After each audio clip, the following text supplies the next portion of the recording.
ever. So, all right. I also spent 14 years doing software development, mostly as SDT at Amazon, Google, and Meetup, and then I was an idiot and decided to go to law school, which has been fun, but a little terrifying in some ways. And I worked with Alan Friedman last semester at NTIA and vulnerability disclosure stuff. I was interested in this stuff for a while, and this talk kind of came out of that. It came out of the Black Hat keynote this past summer.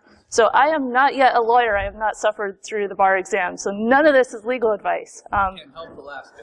I can't yet, no. There are other lawyers here. So if you see me around, though, I'm working on a paper on vulnerability disclosure and this sort of stuff. Tweet at me, come talk to me. I love talking about this stuff.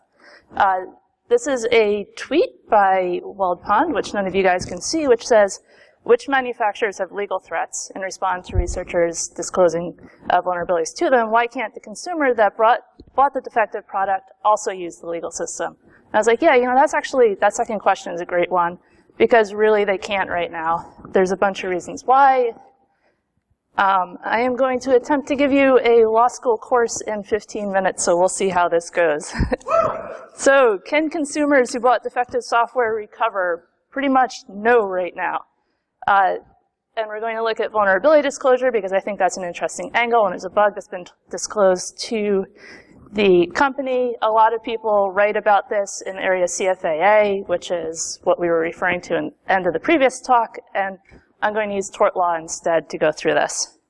So products liability law is the law of, like, if your lawnmower cuts off your toe and you sue the person who made it. It's that whole sort of area. Consumers can recover under 3 different theories of harm. There's manufacturing defects, like there was just a problem on the assembly line as this particular widget was made. There are design defects, which they use lawn darts all the time in law school as that there's no good reason for a lawn dart to exist, supposedly, and they're very dangerous. Knives are very dangerous, but they exist because they're useful. So you do like a risk utility sort of thing there. And I go to George Mason, they love the risk utility analysis. I throw it out? Yes, but I'm a law student, so I'm scared to do that. I assume no liability for this. And then there's failure to warn. Yes. So in a failure to warn, the business failed to tell people things. This is why you have warning stickers all over everything you buy, and McDonald's tells you that your cup of coffee might burn you. So basically, the idea is, like, why can't a consumer right now sue a manufacturer if the software is buggy, it crashes, it causes problems, they lose money? It's really because it's so focused on the physical harms. Like I sliced my finger the other day cutting a bagel, and we now own a bagel cutter. That kind of thing you can sue, except that was a knife, so I can't sue someone who made a knife because it's obviously dangerous to me. But if your lawnmower cuts your finger off, if someone makes a Shmoocon launcher and causes you grave physical harm, you can sue the manufacturer. Except that in that instance, also, you can only sue, like, factory-type people, not individuals. There's a lot of stuff going on there. So as the Internet of Things comes out, it's quite possible that software might actually start causing people physical harms. There's software in locks, software in toasters, and so forth. And so I think this might start being an interesting area. Contract law also basically bars you from recovering right now. Also, small case called Pro-CD, where basically you click through these EULAs, and so anything you're going to recover under that is now in the contract law area. We were talking on Twitter today about basically a incident response team went in and did a crappy job recovering and getting rid of malware. And if you go look at the complaint in that, it's alleging mostly contract sort of stuff. And contract is not as good for consumers because you're limited in what you can recover under. It's just basically not as much fun as products liability. So, however, products liability did originally come out of contract law. It used to be that you could only sue the person who directly sold you the product, and it was, you had to be, in a legal term, privity with the person who sold it to you, and we now have strict liability up and down the manufacturing chain, which means if I buy a car and it hurts me, I can go sue GM for crappy ignition switches or so forth. It's really sort of serving an insurance function. Society decided it was better to basically require manufacturers to make safe shit as opposed to everybody having to buy their own insurance to handle when these things happened. So this does relate to vulnerability disclosure, I promise. There's a lot of crappy software out there that has bugs that people are told about, and they never fix. This probably happens far more than we know about. When I first started looking at this, I was like, oh, well, we could talk about reasonable alternative designs for these products because the reasonable alternative design is the item without the bug. But, I mean, that's too big, it's too fuzzy, you can't get a handle on it. There's not really a good way to do it. So failure to warn claims might be a way that people could actually go do it. They could be like, hey, this is broken, and you knew about it, and you failed to tell me, and then I was hacked. So there are two different ways that you do a failure to warn claim. You can either say risk reduction warning. Like, if you're going to do dumb nonsense and use our chainsaw, wear goggles. Don't use it on a ladder. Or you can do an informed choice warning, which is usually what pharmaceutical sort of things are. Like, it's dangerous, and we're just going to tell you this, and you have to make your own risk decision. So in a vulnerability disclosure risk reduction warning, you might say, hey, if you're going to use these particular features, don't use it on this platform. Put it behind a firewall with these ports blocked or so forth. Or an informed choice warning, we could say, hey, we were told about this bug. We decided we are not going to fix it. So there are no settings you can tweak. We're just going to tell you you can make your own choice about whether you're going to keep using the software or not. So in the failure to warn lawsuits, the liability gets keyed off of the idea that the company should have known to give a particular warning. However, there's this whole problem where different users need different warnings. Expert users would want a different type of warning than sort of a beginning user. And so, especially in software, this can be a problem. Like, are we warning the sysadmin? Are we warning, like my mom at home, like plugging in her home router and I'm trying to coach her through it? And so that is a really big problem that would need to get sorted out. We kind of have a handle on that with consumer products right now, but no one knows what this might look like in a software world. There's also a lot of trade-offs. So you should have known is absolutely a defense to failure to warn. Like, yeah, like I sliced my finger, cutting bagels, but like I should have known. Like, I grew up in New Jersey eating bagels. I'm well aware that people cut their fingers eating bagels all the time. So, tough noogies on me if I try to sue on that. And there's a lot of worry in this area of law about what sufficient warning is, and basically like warning fatigue. Like, we joke about this now. I joked about like McDonald's telling you that your coffee is too hot, but this is a serious problem. Like, if you see warnings on everything, you will just tune them out and they'll be completely useless, and we're back at square one. There's also the problem of, like, how would this even work? A researcher finds a vuln, they tell the company goes, yeah, that's nice, we're not going to fix that. The user gets hacked.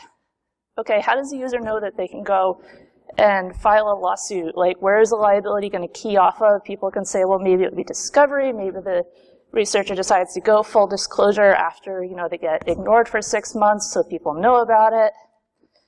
There's a ton of problems with this. The one that really freaks me out is that mean time to exploit is going to drop if we start issuing warnings like, hey, there are interesting bugs in this particular software. It's going to be like a warning to be like, hey, go reverse engineer that software right now. So basically, I wrote an article this summer in response to the Black Hat keynote. This sort of gets into a little bit more of how this might evolve in an Internet of Things sort of area. Alan asked me to tell all of you, if you're interested in this, you should go to the NTIA multi-stakeholder talks. They're very interesting. Yes. And I'm also going to make a small plug for, if this baffles you, frustrates you, annoys you, you should think about going to law school. I somewhat did it on a whim, and it's actually been really fun, really interesting, and it's terrifying. How many lawyers do not have a damn clue about software? They will sit there, and I have taken cybersecurity law and all this other stuff, and professors will say, oh, it's all ones and zeros. So we need more nerds in law, especially with what's going on with Wassenaar and encryption backdoors and that sort of stuff.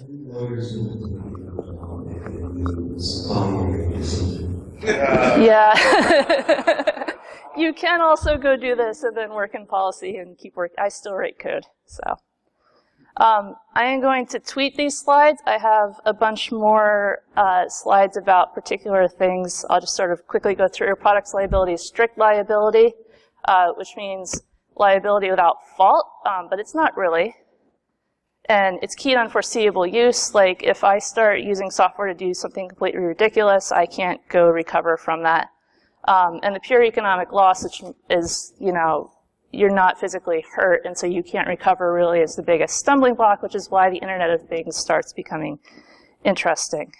There's also a lot of pushback from the software industry, and I get it. I worked at Amazon for years. That they're really worried about stifling innovation and over-designing software, and they'll never launch because things have to be overly safe, and which is totally a valid concern, but we might be getting to the point where it's not, the Wild West.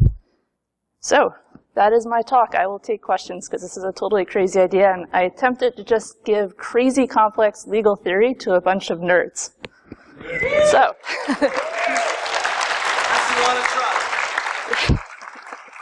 We'll see. In the black shirt. Yeah, hey, Wendy, you mentioned that you were going to cover it from a tort law perspective. Yes. What's the delta for case law? You mean, so products liability is technically a subset of torts law. So when you go to law school, you learn contract law, you learn property law, and you learn tort law, and then you learn some other things like common law and civil procedure and whatever, but contract, property, torts is the big three. Yes? Stop this from evolving into like the California Prop 65 situation where everything will cause you cancer and everyone There is actually, failure to warn is the one area where they really definitely do take sort of risk utility stuff into consideration. So if you allege a design defect, you have to come up with an alternative design, and people look at it and go, no, it's never going to get built that way. It's like, it's not useful, consumers don't want it. And so they do sort of this economic type balancing. Why not just adopt the German amendment and have criminal liability for engineering stuff? Oh. Lock people up and they're negligent and it kills people. Like the Yes. Yeah, I mean, and there is sort of liability for like civil engineers, but. Would you on hold for 1 minute? This might be funny.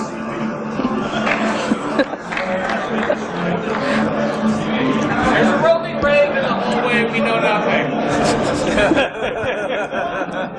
I will take this opportunity to drink the rest of my scotch. You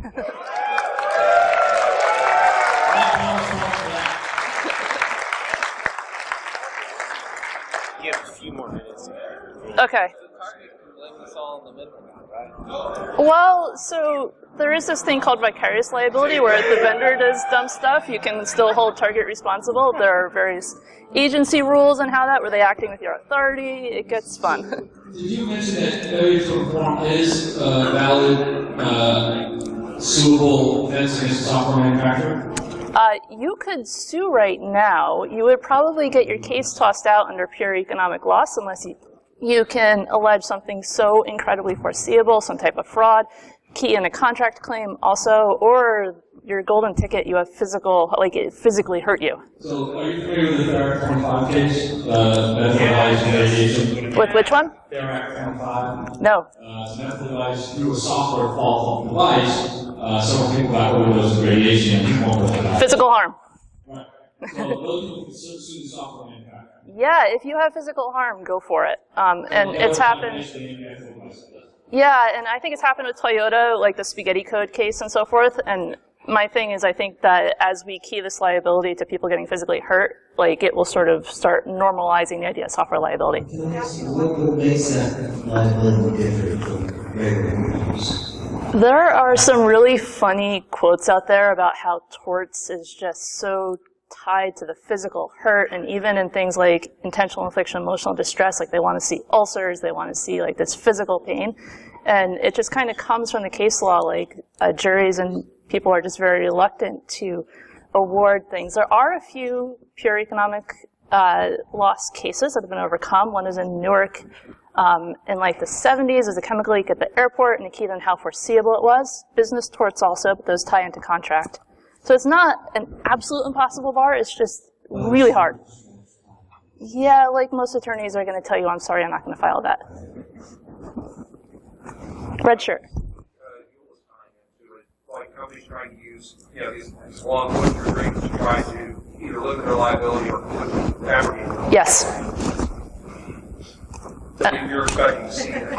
I think that at some point, well, so here's the thing. EULAs are sort of keyed off of the idea that you haven't been physically hurt. If you have, it sort of moves out. Like EULAs will cover like The contract law area, they will cover things like copyright and so forth. And juries are reluctant to award anything where there's a EULA or some other kind of quick thing. If you haven't been physically harmed, it's when you get physically harmed that people go, oh, okay, that's serious. All the way in the back. Well, so products liability will not key liability on someone who's not like a professional. So if I have an Etsy store and I sell something, it's really hard. I mean, I don't want to say impossible. Here's the thing. Lawyers like the phrase, it depends.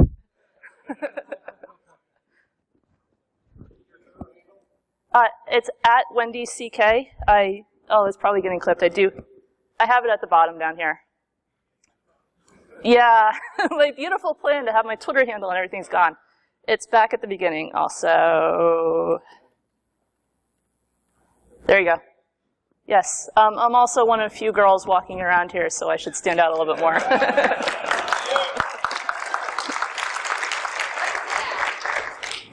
I'm empty. Great, good. That was awful. I didn't.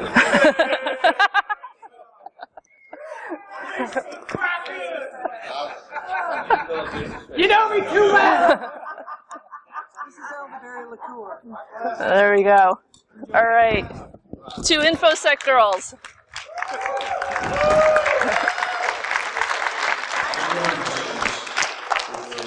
This is your first talk ever, right? Well, I spoke internally at Google on cross-site request forgery, and I gave 1 or 2 at Amazon on like what to do when you get paged at 3 a.m. and the onlines are freaking out, but I've never spoken publicly. You did really well. Thank you. You did engaging, you got a lot of conversation. Now, I like the fact that you're showing that you're not dropping the bait, not being too, but you're doing something that is current and people need to hear about, and it's like you're conveying that information and sharing it, which is very critical. So I think that's what we're talking about. Thank you.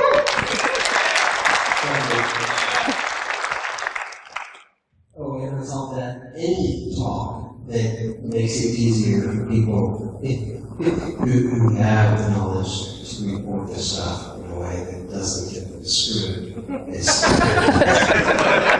Yeah, please don't sue researchers. They're good for us.